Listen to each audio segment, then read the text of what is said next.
Hey guys, how's it going? My name is Blackblade and welcome back to Season 27 of Diablo 3. I wanted to check this season out because of the item that turns, any item that you have into a perfect item. Uh, uh, you know, Basically it turns it into an ancient primal because the role instantly becomes perfect. So I thought that it would be a good time to come back into playing this game, Diablo 3. So the build that we are going to be doing is, of course, the Gears of the Dreadlands, one of my favorite builds because it's essentially Whirlwind Barbarian, but you're at a range, so it's a lot more safer in my opinion. All right, so let's go. So this is going to be a six-piece set. We're not going to use the Ring of Royal Grandeur, but there are some instances I think that you can use Royal Grandeur. I've seen different sort of builds, especially the belt and the pants. That thing which I haven't really actually checked out yet. I think it was if I could just hold on. But wait, hold on, belt. I think it's this one, yeah. I haven't actually played around with it yet. The Crimson trimmings, it has your regeneration there, cooldown reduction, and resource cost reduction by 20%. Some people are doing that, but I haven't actually experimented about it. So yeah, so for the gloves, the shoulders, the head, the chest piece, the pants, and then the boots, we're gonna use the all of the Gears of Dreadlands. For the amulet, we're gonna use the Squirt's necklace simply because of the 100% increased damage. But we do take a damage of 50%. So that's okay since we're essentially always ranged. We're not really going inside there and doing the fight. If you can roll crit chance and crit damage, I haven't really been lucky with this one. Trying to reroll. It's just I'm having a shitty time with it, or unlucky. And then for the bracers, we're gonna use the wraps of clarity. This is for our again defensive. Reduces our damage taken by 47 seconds respectively. If you can get it to 50%, our hatred spenders or our generators would be hungering arrow, which we will go in a minute. For our rings, we're going to use the elusive ring again, for defensive purposes, so that we don't get one shot. Um, After casting Shadow Power, Smoke Screen, or Volt, we get 55% reduced damage taken for 8 seconds. That's pretty good. The next, this is going to be our damage dealer convention of elements. Every single build has this, or it really depends. Gain 175% increased damage to a single element for 4 seconds. So again, it rotates from Arcane, Cold, Fire, Holy, Lightning, Physical, and Poison. What we are going to concentrate is Lightning. If you guys didn't know, the highest damage would not be coming from the strafe, but it's going to come from our primary skill, which is 15,000% increased damage. So that's an important thing to note. Do not increase the damage of strafe, increase the damage of your hungering arrow. And then for our belt, your primary skills attack 30% faster. That's what we want, and deal 198% increased damage. And then if you can, get some cooldown reductions there. Again, if you can get your hungering arrow increased damage on your pants, and then maybe in your quiver too, if you can. I haven't been really lucky with re-rolling the ninth or Cirri satchel. Hungering arrow is guaranteed to pierce and also deals a maximum of 600% damage. I only have 512% here, but that's working for me. Hungering Arrow can only pierce up to 4 times. Finally, for our weapon, we are going to use the Fortress Ballista. There's a lot of options in terms of weapon and then your quiver. You can use the bola thing, the bola combination of Leonine Bow of Hashir and the Emime's Duffel. So I haven't actually experimented on these two, but the clear speed of the Hungering Arrow I think is much better because the arrow splits, and after they split, if there's no other enemy, they actually come back. So it's a really good damage over time kind of thing, because if it does pierce the one enemy, for example, if it's a boss, you're gonna observe that it comes back. So I think that's dealing double damage in it. And since we're attacking like super fast, it's super fast. The bosses will be much faster to kill. Alternatively, that's why I chose Fortress Ballista, because of the attacks grant you an absorbed shield of 3% of your maximum life. That can stack up to 10 times. An absorbed shield is actually pretty good in terms of defensive value of it, because before the damage goes to our life pool, it kind of goes to the fortress first, this absorb damage thing. So it's a really good defensive, defensive weapon. Else, you can go with probably a Buriza, your projectile pierce to additional times, or any other ancient primal maybe that you can use. Alternatively, you can also use Calamity for the mark for death. That's automatic, even though you don't have it in your skill. The mark for death, I think, gives an additional. Yeah, the mark enemy takes 15% additional damage for the next 30 seconds. So that's also a really good alternative if you want to deal, much more damage than, just being defensive with your attacks. And then since I did a what do you call this? Since I did a Angelic Crucible on this one, right now I chose the Strafe now casts last non-channeled hatred spending ability cast. So there's a lot of things that you can do with that one. I chose the Multishot for this build. Multishot, and then it has a drifting. No, not that one. Sorry. Multishot and suppression fire. That's going to be good because it knocks back the enemies. The first four enemies that it hits. It's gonna. It's like a disable thing. They're gonna be disabled for at least, I think, 2.5 seconds, or it could be, I could be wrong with that. It could be 1.5 seconds. So it's a good time frame for it to either die, or for you to either make a decision if you want to move away, or do some additional actions. For our gems, we're gonna use diamonds everywhere.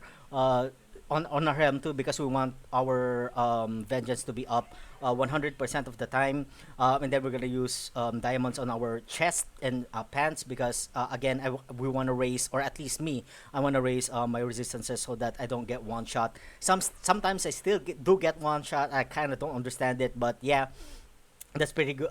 Good offensively. Alternatively, you can, or defensively. Alternatively, you could go like full DPS and just replace it with green gems to increase your dexterity. That's going to be an alternative too. Um, um, for your ring and amulet, you can also go with the endless walk, because we're gonna be benefiting from both its bonuses. While moving, damage taken is reduced up to 50%. While standing still, damage dealt is increased up to 100%. Because the playstyle will be, you're gonna cast vengeance, and then you're gonna rack up the momentum points, and then you're gonna move, right? So we definitely, you're gonna get the bonuses from these two. Alternatively, you could also go with a focus and restraint, or bastions of will. 50% increased damage when we hit with a generating attack or primary skill, and then 50% increased damage with a resource spending attack. So again, we are going to be benefiting with those, because again, we're attacking with our primary attack, and then we're doing the strafing thing with it. So if you don't want the elusive ring and the conversion of elements, these are the options that you could have. Okay, so did I miss anything? Oh, okay. So let's talk about the what do you call this? The Kane's cube. We are going to be using the Dawn for this one, simply because again, we want the vengeance to be up 100% of the time. We are going to be using Leoric's crown. If you can get all of your cooldowns, if you get a really good roll, and you get your cooldowns on your gear, an alternative for this would be Aquila Curious. While above 90% resource, all damage taken will be reduced by 50%. That's a pretty good defensive, defensive item that you guys could use. Finally, we are going to be using the Star of Askaranth. Prevent all fire damage taken and heal yourself for the 15% of amount damage prevented. This is going to save you a lot, because I think, if I'm not mistaken, either 75 to 85% of all the monsters here in Diablo 3 are fire based. The damage is fire based, so this is going to save you a lot, especially if you're doing higher tiers. But then of course I could be wrong. If you want to use another ring here, and you could use the convention of elements here or any other accessory that you want that could probably help your build. Let me know in the comment section below what that would be. So we are going to be using Hungering Arrow with the Shatter shot for this. Oh, I forgot. If you can, on the Abrasers, get the Lightning skills deal 19%, certain percent more damage because that's multiplicative. And that's going to drastically multiply the damage of your Hungering Arrow because we're going to be using the Shatter shot, which is of course a lightning skill. Next, Strafe with Drifting Shadow because we want our movement speed to be 100% up. And then Multishot and then Suppression Fire because of the knockback.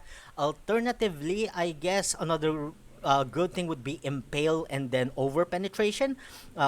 Because this is going to turn your skill into cold, so I guess that's an alternative too if you want to, I guess. Next would be Shadow Power with Gloom for the again damage reduction. There's a lot of options that you guys could use. I typically love Gloom because again it's a much more defensive thing and we don't want to get one shot. Next, Preparation with Focus Mind, that's for our discipline. Next, Vengeance with the Dark Heart Rune. It's going to be great because of the damage reduction of 50%, up 100% of the time because of our cooldowns. Next, we are going to use Archery. Since we are using a hand crossbow, I wanted to increase our critical chance by 5%. So as you can see, our crit hit chance is at 55.50. Pretty good. Crit hit damage is 445%. If you can hit 500% here, that would be great. I just wasn't really lucky enough. Next, we are going to be using Tactical Advantage because after we gain momentum and then we press Gloom, that's a lot of additional speed for us to be able to clean griffs or rifts, or if you're doing bounties, it's a good speed run skill. Next, we're going to be using Ambush. You deal an additional 40% damage to enemies above 70 health.